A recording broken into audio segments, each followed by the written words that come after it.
출애굽 사건이 무엇이죠? 이스라엘 백성이 400년 동안 종살이하던 이집트에서 탈출하게 되어지는 사건을 이야기하는 것이죠. 네. 승배 출애굽 사건이 이제 무엇인지 제대로 각인이 되었죠. 하도 말해가지고 그렇죠. 조금 더 자세히 또 말하자면 지도자 모세와 아론을 중심으로 최소 200만 명의 이스라엘 백성들이 당대 최고의 그 강대국이었던 이집트를 탈출하게 되어지는 사건이 어떤 사건이라고요? 출애굽 사건이라고요.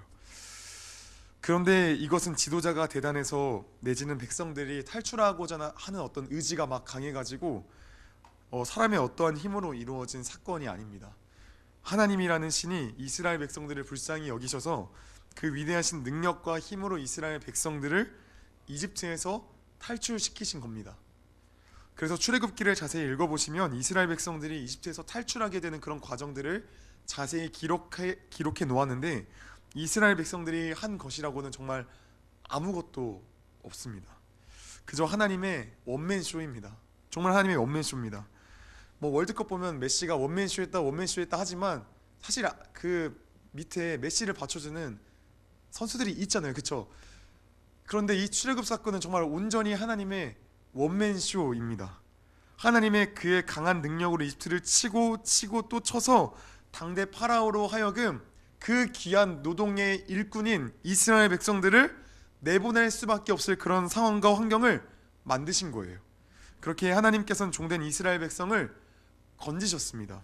구원하셨습니다. 이건 마치 종되었던 이스라엘 백성을 하나님께서 내가 너희를 값을 주고 노예된 너희를 사겠다 하신 것과 같아요. 전문 용어로 속량이라고 합니다. 이것을 속량하였다. 내가 너희를 값을 주고 샀다.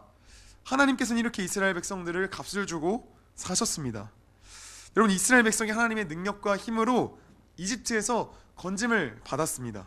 그러면 당연한 질문을 들어볼게요. 너무나 당연한 질문. 이스라엘 백성 그렇다면 이제 누구의 소유입니까? 누구의 소유죠 이제? 누구의 것이죠? 하나님의 것입니다. 하나님의 것. 건짐받은 건 건짐받은 거고 앞으로의 삶에 하나님 당신은 관여하지 마! 라고 한다면 이건 배은망덕한 삶인 거죠. 그렇죠? 이건 정말 배은망덕한 겁니다. 은혜를 모르는 겁니다. 하나님께서는 출애굽 사건을 통하여 이스라엘 백성을 값을 주고 사셨습니다. 이스라엘 백성의 왕이 되셨어요. 여기까지 잘 이해가 되십니까? 네. 2주 전 말씀을 기억하고 계신지 잠깐 확인하겠습니다. 이스라엘 백성들이 출애굽한 약속의 땅인 가나안을 향해 나아갈 때에 200만 명이나 되는 그런 백성들이 축구로 따지면 포메이션을 형성하여 이동하고 잠시 걸음을 멈춰서 쉴 때에도 포메이션을 형성하고 쉬었는데 그 포메이션 그 진 가장 중앙에 무엇이 자리 잡고 있었는지 혹시 기억하십니까? 이스라엘 백성들이 이동할 때나 이스라엘 백성들이 진을 칠 때에 그 한 가운데에 무엇이 자리 잡고 있었죠? 성막이라는 게 자리 잡고 있었습니다. 한번 사진 한번 띄워주시겠어요? 네, 기억하시죠? 저 가장 가운데 이 행군할 때에 가장 가운데 성막이 있었고 또 진을 칠 때는 또 그 가운데 무엇이 있었냐면 성막이 있었습니다. 그 다음 사진도 한번 보여주시겠어요? 네, 그 다음 네, 이렇게 진을 칠 때에도 잠깐 정착할 때에도 횃불 이제 멈춰가지고 캠프파이어 할 때에도 가장 가운데에는 성막이 있었습니다. 성막이 무엇이라고 제가 말씀드렸죠? 성막이라는 거는 하나님이 이 땅 가운데 임재하시는 처소, 쉽게 말하면 하나님의 집입니다. 하나님의 집이 이스라엘 백성 가운데 항상 가장 가운데에 자리 잡고 있었습니다. 제가 그 지지난주엔 따로 말씀을 드리지 않았지만 사실 이 진 가장 가운데 성막이 있다라는 것은 옛날 고대 이집트에서 진영을 갖출 때 그때 가장 가운데 자리에 누가 있었냐면 파라오가 있었어요. 파라오. 왕이 자리 잡고 있었다고 합니다. 그래서 이것이 뜻하는 바는 무엇이냐면 이스라엘 백성 가운데 그 가장 진영의 가장 중앙에 성막 하나님의 집이 있었다는 뜻은 하나님이 이스라엘 백성의 왕이라는 뜻이에요.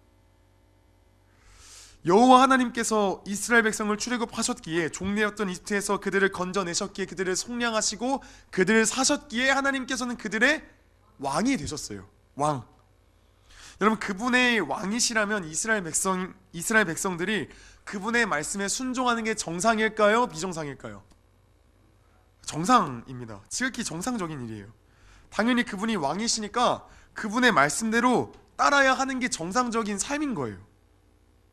설령 그분이 왕이 아니시더라도 종되었던 이스라엘 백성을 그냥 평생 동안 종살이하다 죽을 그런 이스라엘 백성들을 그 크신 능력으로 구원하셨고, 이스라엘 백성들이 정말 아무것도 하지 않았지만 그냥 아무 대가 없이 너희를 구원해 주시겠다면서 구원해 내셨고, 이스라엘 백성과 함께 하시며 이스라엘 백성들이 그 수많은 원망과 불평을 내비칠 때에도 하나님께서는 그들을 참으시며 그들에게 일용할 양식도 주시고 물도 주시고 길을 내시고 그런 온화하신 성품을 보이셨어요. 여러분, 그러면 그 온화하신 성품과 그 위대하신 능력을 보면 그분이 내 왕이 아니라 할지언정 그 하나님의 말씀을 듣는 게 이스라엘 백성에게는 당연한 일이고 그것이 유익한 일이기도 합니다. 그렇죠? 그렇다면 하나님께서 이집트에서부터 가나안까지의 640km의 그 긴 여정길을 인도하시는데, 640km가 뭔가 감이 안 오시죠? 그 이제 서울부터 부산까지가 400km니까 한번 쭉 걸어가 보시면 이게 좀 길구나라는 걸 체감할 수 있어요. 예, 굉장히 긴 거리예요. 긴 여정길을 인도하시는데 그분께서 말씀하신 대로 가는 게 맞을까요? 틀릴까요? 당연히 맞습니다. 그분께서 인도하신 대로 가야 하는 게 맞아요. 자, 그렇다면 이집트부터 가나안까지 640km까지 그 긴 거리를 하나님께서는 과연 어떻게 인도하셨을까요? 사람의 모양으로 나타나셔서 인도를 하셨을까요? 아니면 뭐 헨델과 그레텔처럼 뭐 이렇게 과자 부스러기를 막 갈 때마다 이렇게 떨어뜨리면서, 자, 이번엔 프링글스를 떨어뜨릴게, 이번에는 칸초를 떨어뜨릴게 하면서 막 이렇게 쫓아갔을까요? 오늘 본문 말씀 바로 이전 부분인 민수기 9장 15절부터 오늘 본문까지의 내용을 보시면 하나님께서 이스라엘 백성을 어떻게 그 가나안 땅까지 이끄셨는지에 대한 내용이 구체적으로 나타납니다. 먼저 앞서 민수기 9장 15절부터 23절까지 내용을 간략히 말씀드리자면 이러합니다. 하나님의 임재의 처소인 그 성막 위에 구름이 뜹니다. 성막을 완성한 그 날부터 성막이 위에는 구름이 항상 덮여 있습니다. 여기서 이 성막 위의 구름은 수증기가 응결하여 뭐 생긴 작은 물방울이 모인 기상기후의 그런 구름이 아닙니다. 여기서의 구름은 여호와의 임재의 상징이에요. 하나님 임재의 상징이에요. 낮에는 여호와의 임재의 구름이 성막을 덮었고 밤에는 구름이 불처럼 보였는데 그 구름은 늘상 성막 위에 머물렀어요. 그런데 이 구름 혹은 불기둥이 거쳐서 떠나가는 그런 때가 있었는데, 그때는 그냥 단순히 구름이 움직이는 것이 아니라 구름이 거쳐서 떠나가는 것은 이스라엘 백성들이 진을 거두고 움직여서 이동하라는 하나님의 사인이었습니다. 그렇게 이스라엘 백성들은 밤이든 낮이든 상관없이 구름 기둥이 움직이면 바로 진을 거두고 그 구름을 따라 길을 떠났습니다. 그리고 그 구름 기둥이 어느 한 자리에 머물면 이스라엘 백성들은 그곳에 진을 치고 머물렀어요. 그 구름이 이틀이고 일주일이고 한 달이고 몇 달이고 머물러 있으면 이스라엘 백성들은 길을 떠나지 않고 그 자리에서 머물렀습니다. 하나님께서는 이렇게 구름 기둥과 불 기둥으로 이스라엘 백성이 가나안까지 가는 그 여정길을 인도하셨어요. 그리고 하나님께서는 이스라엘 백성이 구름 기둥 혹은 불 기둥이 움직이는 것을 보면 구름이 움직이는 것을 보지 못한 백성들이 있을 수도 있기에 함께 일사불란하게 그들이 움직일 수 있도록 전체가 알아들을 수 있는 수신호를 마련하여 주셨는데, 그게 바로 오늘 본문에 등장하는 그 나팔인 거예요. 나팔. 오늘 본문 1절과 2절을 보시면 하나님께서는 모세에게 은으로 나팔을 2개 만들라고 지시를 하세요. 그리고 나서 나팔을 어떻게 사용해야 되는지를 알려주시는데, 나팔의 용도는 쉽게 말하면 이런 거예요. 제가 간략하게 여러분을 위해 제가 표를 정리해서 왔습니다. 네, 한번 표를 한번 보여주시겠어요? 네, 이게 바로 나팔의 용도입니다. 자, 나팔의 용도가 이렇게 간단한데, 이게 우리가 읽는 이 개역개정 성경판을 읽으면은 그 뜻이 사실 잘 명확하게 나타나 있지가 않습니다. 다른 번역본으로 보면 그 뜻이 잘 나타나 있는데 제가 요약해 왔습니다. 자, 먼저 나팔을 크게 2가지 용도로 사용이 되어집니다. 백성들을 소집할 때 제가 이렇게 나팔을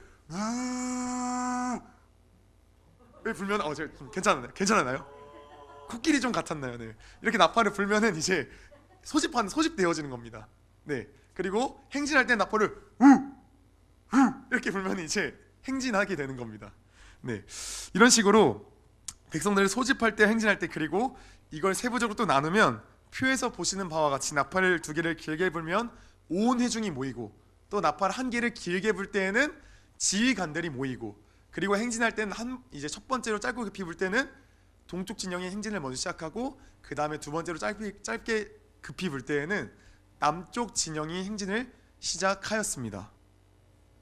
이렇게 하나님께서는 이스라엘 백성들에게 나팔이라는 것을 통하여서 자신의 뜻을 분명하게 밝히셨어요. 그런데 오늘 보면 8절을 보시면 하나님의 뜻을 전하는 이 나팔을 누구만 불 수 있다라고 밝히고 있죠? 제사장들만이 불 수 있다라고 밝히고 있습니다. 한번 같이 읽어보겠습니다. 8절 말씀 한번 띄워주시겠어요? 네, 8절 말씀 있나요? 네, 우리 본문 말씀 우리 성경책으로 같이 한번 읽어보겠습니다. 8절 말씀 같이 한번 읽겠습니다. 시작. 그 나팔은 아론의 자손인 제사장들이 불지니 이는 너희 대대의 영원한 율례니라. 아멘. 일반 백성들은 그 나팔을 못 붑니다. 제사장을 도와 성막 이른 레위인조차도 그 나팔은 못 붑니다.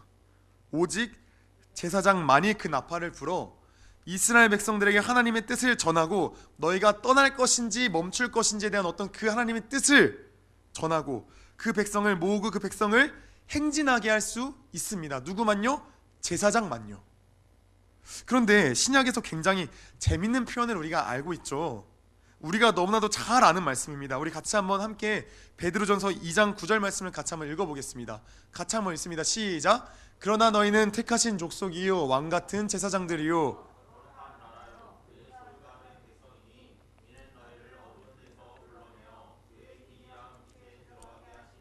아름다운 덕을 선포하게 하려 하심이라. 아멘. 베드로 사도는 우리가 예수 믿고 구원받은 우리가 왕같은 제사장이다 라고 표현을 합니다. 여러분, 예수 믿고 구원받은 하나님의 자녀이십니까? 그러면 여러분은, 저는 제사장입니다. 왕같은 제사장입니다. 저도 제사장이고 승배도 제사장이고 이 선생님들도 제사장인 겁니다. 그렇다면 구약시대 제사장들은 하나님의 뜻을 전하면서 나팔을 불었습니다. 그렇다면 오늘날의 신약시대 성도들인 우리들은, 왕같은 제사장들인 우리들은 그들과 똑같이 오늘날에도 나팔을 불어야 할까요? 맞습니다. 우리도 똑같이 나팔을 불어야 합니다. 그런데 문자 그대로 나팔을 불어야 한다는 그런 의미는 아닙니다. 갑자기 막 문자 그대로 해석해서 막 길거리 나가서 한밤중에 나팔 불고 다니면은 민원 들어옵니다. 네, 그거 잡혀갑니다. 그러니까 나팔 불고 다니시면 안 되고, 네. 오늘 본문에서 왜 제사장들이 나팔을 불었죠? 오늘 본문에서 왜 제사장들이 나팔을 불었죠? 백성들이 행진해야 함을, 모여야 함을 알려주려고 나팔을 불었습니다. 그러면 백성들이 그 나팔을 불므로써, 들음으로써 행진해야 하는 그 이유가 무엇이죠? 왜 그들이 나팔 소리가 들리면 왜 그들이 행진을 해야 하죠? 그쵸, 너무나도 간단한 이유입니다. 하나님께서 구름기둥과 불기둥을 통해 이스라엘 백성들이 행진해야 될 것을 말씀하셨기에, 즉 쉽게 말하면 하나님의 뜻이니까요. 너희가 이 불기둥과 나팔기둥을 보고 또 나팔소리를 들으면 너희가 가라 하신 하나님의 말씀이니까요. 하나님의 뜻이니까, 하나님께서 가라고 하시니까요. 여러분, 나팔을 분다라는 것은 다시금 간단히 말하면 하나님의 뜻을 알리는 겁니다. 하나님의 뜻을 알리는 거예요. 지금이 행진할 때다, 지금이 모여야 할 때다 라는 하나님의 뜻을 나팔을 통해 이스라엘 백성들에게 선명하게 가르쳐 주는 거예요. 그렇다면 오늘날 신약시대 성도들인 우리가, 제사장인 우리가 나팔을 분다라는 것이 무슨 의미일까요? 고민해 봤을 때 2000년 동안 끊임없이 지속된 그 하나님의 뜻은 이것인 것 같습니다. 아직 주께 돌아오지 않은 주의 백성들에게 하나님의 뜻을 선포하는 것, 너희를 향한 하나님의 뜻이 이러하다라고 외치는 것, 바로 이것 같습니다. 마태복음 3장 2절에 세례 요한이 뭐라고 고백합니까? 회개하라, 천국이 가까이 왔느니라 라고 고백합니다. 여러분, 이 말씀은 그냥 비단 세례 요한의 시대에만, 그냥 그 당대 시대에만 통용되는 그런 말씀이 아니었습니다. 여러분, 이 말씀은 2000년의 기독교 역사 가운데 그 모든 시대를 관통하는 그런 하나님의 마음입니다. 모든 시대를 관통한 하나님의 마음입니다. 회개하라 이스라엘아, 회개하라 이방 민족아, 회개하라 그리스도인들아, 회개하라 대한민국아, 끊임없이 통용되던 하나님의 마음입니다. 제가 23살 때 강남에서 저녁 약속이 있어가지고 갔다가 밤 11시 늦은 시간에 이 집으로 돌아오기 위해 버스 정류장을 향해 걸어가는데 갑자기 강남의 그 큰 대로변들에 사람들이 지나가는데 그 사람들 한 명 한 명이 눈에 막 들어오기 시작한 겁니다. 그래서 한 명 한 명을 제가 유심히 막 살펴봤습니다. 어느 사람은 걱정과 근심이 가득한 표정을 하고 바쁘게 지나가고, 또 어느 사람은 완전 술에 취해가지고 누군가의 부축을 받으며 터덜터덜 걸어가고 있고, 또 어떤 사람은 마음의 짐이 굉장히 무거워 보이며 그 발걸음을 힘겹게 옮겨가는 모습도 보였습니다. 또 어느 사람은 또 어느 학생처럼 보이는데 무거운 책가방을 들고 집으로 터덜터덜 걸어가는 모습도 보였습니다. 이 밖에도 여러 사람들을 보는데 갑자기 이 마음 가운데 뜨거운 마음들이 막 생긴 겁니다. 그러면서 뜨거운 마음들이 생기면서 이런 고백이 제 마음 가운데서 선포되어지는 겁니다. 강남 사람들아 회개하라, 천국이 가까이 왔느니라. 전 이날의 그 마음을 평생 잊을 수가 없습니다. 정말 평생 잊을 수가 없습니다. 정말 그 어느 때보다도 뜨거웠던 그 마음속 고백이었습니다. 정말 애타는 심정이었습니다. 집에 돌아가 그 마음을 품고 얼굴도 모르고 이름도 모르는 그들을 위해 기도를 하는데 저도 모르게 막 눈물이 나는데 처음으로 그렇게 펑펑 울어본 것 같아요. 그냥 이름도 모르고 얼굴도 모르는 그들을 위해 그냥 기도를 하는데 막 마음이 막 뜨거운 겁니다. 저는 그래서 그때부터 좀 감히 확신합니다. 그 마음이 주님의 마음이었을 것이고 이 땅을 향한 하나님의 마음이었을 것이라 저는 확신하고 있습니다. 이 하나님의 마음이 정말 하나님의 뜻이 하나님께로 돌아오는 것임을 저는 그때부터 확신하게 되었습니다. 사랑하는 여러분, 우리 주님의 마음은 영혼 구원에 있습니다. 우리는 주님의 마음을 품고 주님의 나팔이 되어져서 선포해야 합니다. 예수 그리스도의 피 묻은 십자가를 우리는 선포해야 합니다. 여전히 주님을 알지 못하여 세상을 방황하는 자들에게 예수 그리스도의 그 복음을 전해야 합니다. 여전히 죄의 멍에 가운데 억눌리며 살아가는 자들에게 진리가 너희를 자유케 한다라고 우리는 선포해야 됩니다. 이것이 오늘날 신약시대를 살아가는 제사장된 우리가 나팔을 부는 것입니다. 그런데 우리가 참 살아가면서 느끼는 것이 있습니다. 복음 전하는 게 솔직히 쉽지가 않습니다. 우리가 사실 이거를 모르는 게 아닙니다. 우리는 다 알아요. 우리는 복음 전하는 게 하나님 뜻인 것도 알고 이게 우리의 사명인 거 너무나도 잘 알아요. 그런데 어떻죠?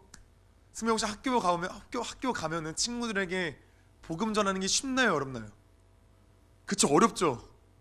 저도 사실 중고등부 때, 저도 고등학교 때 맨날 그 전사님이 그 친구 초청 예배를 준비하면은 저랑 전사님 친하니까 야 친구 데려와? 이러시는데 그게 너무 부담스러웠던 거예요.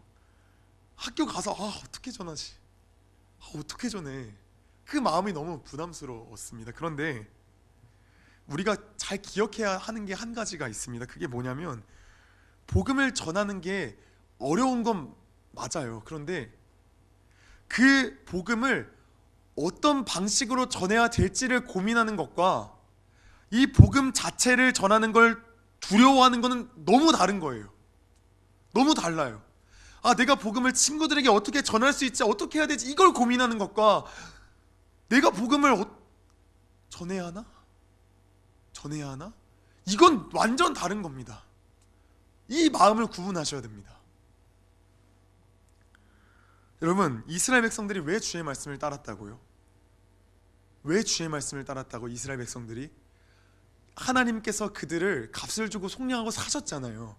그런 상식적으로 생각해도 그 은혜를 받았으면 굳이 너희가 내 말을 따르지 말라라고 말해도 그들이 따르는 게 정상이잖아요. 그렇죠? 왜냐하면 그냥 아무 대가 없이 그분께서 그 위대하신 능력으로 그 당시 최고의 강대국이었던 이집트에서 종되었던 자신들을 건져내셨잖아요. 그리고 그분이 악한 분인가요? 선한 분이에요. 그분은 선하신 분이 그 위대하신 능력으로 나를 건져내셨고 너희는 나의 것이다 라고 고백하니까 그들이 시내 산에서 뭐라 고백하냐면 내가 주님의 자녀가 되겠습니다, 내가 주님의 말씀의 계명을 지키겠습니다. 자기들이 자발적으로 자신들의 입으로 그걸 고백을 해요. 그걸 고백을 한다고요. 여러분, 이걸 다시 끄집어 와서 고백을 한번 생각을 해볼까요? 여러분, 우리가 복음을 왜 전합니까?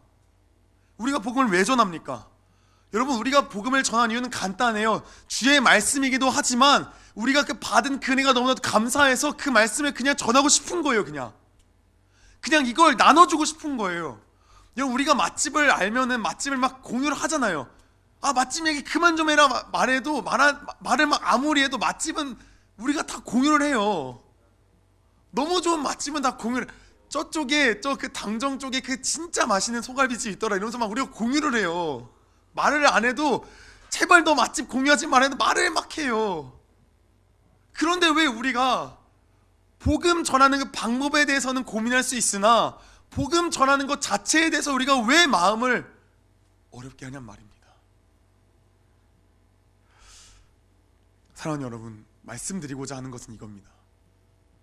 우리가 이 세상께서 제사장으로서 나팔을 부는 건 맞습니다. 나팔을 불면서 하나님의 복음을 전해야 하는 건 맞아요. 그런데 여러분이 그 나팔을 부는 이유가 무엇이냔 말이에요. 여러분이 진정으로 그 마음 가운데 기쁨이 넘치냔 말이에요. 그 기쁨이 넘쳐서 이 귀한 예수 나만 누릴 수 없지, 전해야지, 이 마음으로 전하냔 말이에요. 베드로전서 2장 9절 말씀 다시 한번 띄워주시겠어요? 여기서 참 재미난 표현이 있더라고요. 저도 그냥 왕같은 제사장 이것만 봤는데 그 뒤에 다시 좀 읽어보니까 재미난 표현이 있더라고요. 우리 저 형광색으로 칠해진 저 글자만 한번 같이 읽어보겠습니다. 같이 있습니다. 시작. 그의 기한 빛에 들어가게 하시니 아름다운 덕을 선포하게 하려 하심이라. 우리가 그 복음을 알면 전하지 말라 해도 전합니다. 다만 이걸 어떻게 전할지 몰라서 날마다 끙끙거릴 뿐입니다. 주님, 어떻게 전할까요? 가정의 아빠에게 전하고 싶은데 어떻게 전할까요? 이걸 고민하면서 날마다 기도하면서 인사이트를 구하고 그냥 가서 그냥 전하는 거예요. 순종하면서 이 기쁨이 이미 넘치니까 그냥 가서 전하는 거예요. 사랑하는 여러분, 우리가 제사장으로서 이 세간에 나팔을 전해야 됩니다. 나팔을 불어야 됩니다. 그런데 그보다 더 근본적인 마음이 무엇이어야 되냐면 주님을 사랑하는가, 당신이 주님을 사랑하는가, 당신이 그 복음을 진정으로 누리고 있는가, 그래서 그 복음을 나눠주고 싶은가, 이게 가장 먼저 앞선 우리의 그 마음이어야 되는 것 같습니다. 사랑하는 여러분, 그렇다면 우리는 언제까지 나팔을 불어야 할까요? 여러분, 우리는 주님 다시 오시는 그날까지 우리는 나팔을 불어야 됩니다. 우리 한번 데살로니가전서 4장 16절 말씀을 같이 한번 읽어보겠습니다. 같이 한번 읽습니다. 시작. 주께서 호령과 천사장의 소리와 하나님의 나팔 소리로 친히 하늘로부터 강림하시리니 그리스도 안에서 죽은 자들이 먼저 일어나고. 아멘. 여러분, 이 말씀은 예수님께서 강림하실 때를 이야기하는 겁니다. 다시 오실 때를 이야기하는 겁니다. 그런데 그때에는 누가 나팔을 분다고요? 하나님이 나팔을 분다고요. 천사장들이 막 나팔을 분다고요. 그때는 우리가 나팔을 부지 않습니다. 그때는 하나님께서 나팔을 부십니다. 그때에는 그러면 그들이 알게 됩니다. 하나님의 백성들이 이 하나님의 나팔 소리를 듣게 될 때에 전 하나님 앞에, 보좌 앞에 전부 다 모여져서 심판대 앞에 서게 됩니다. 그때야 알게 됩니다. 우리가 외쳤던 말이 진실인지 거짓인지 그때 밝혀지게 됩니다. 사랑하는 여러분, 주를 사랑하는 마음으로 그 복음을 전하시기를 간구합니다. 날마다 어떻게 전할지 끙끙거리기를 간구합니다. 그래서 날마다 그 복음을 전하면서 그 오는 핍박들과 조롱들이 분명히 있어요. 오는 어떤 그런 친구들의 놀림이 있어요. 분명히 어제 승배 친구를 만나보니까 승배 친구는 장난 진짜 많이 쓰더라고요. 만약에 승배가 교회에 꺼내잖아요. 그럼 승배 친구는 어떻게 장난치 이미 보여요. 이미 맨날 가면서 남이함이 타라거나 에이맨 이러겠죠. 승배가 나팔 소리 보면 분명히 그래요. 이미 어제 봤어요. 민준이가 장난치겠죠. 그쵸? 또 강민도 또 장난 많이 치겠죠. 그런데 주님 다시 오시는 그때에 진짜 나팔 소리가 들릴 겁니다. 그때 진짜 들려요. 그때 진짜 알게 되어져요. 사랑하면 전해야 됩니다. 사랑하면 복음을 전해야 됩니다. 그런데 그 복음 전하는 것이 율법이 아니라 기뻐서 나아가는 우리의 마음밭이 되었으면 좋겠습니다. 너무 기뻐서. 하나님은 우리에게 무엇인가를 요구하실 때 은혜를 주시고 말씀하세요. 그래서 출애굽기 20장에도 보면은 내가 종되었던 너희를 구원한 여호와다. 그러니까 너희가 이렇게 살아라 라고 말씀하세요. 하나님께서는 은혜를 주시고 요구하세요. 은혜를 누리시기를 바랍니다. 그 은혜를 누리시고 그 은혜를 누림으로 날마다 나아가는 우리 중고등부가 되기를 소원합니다.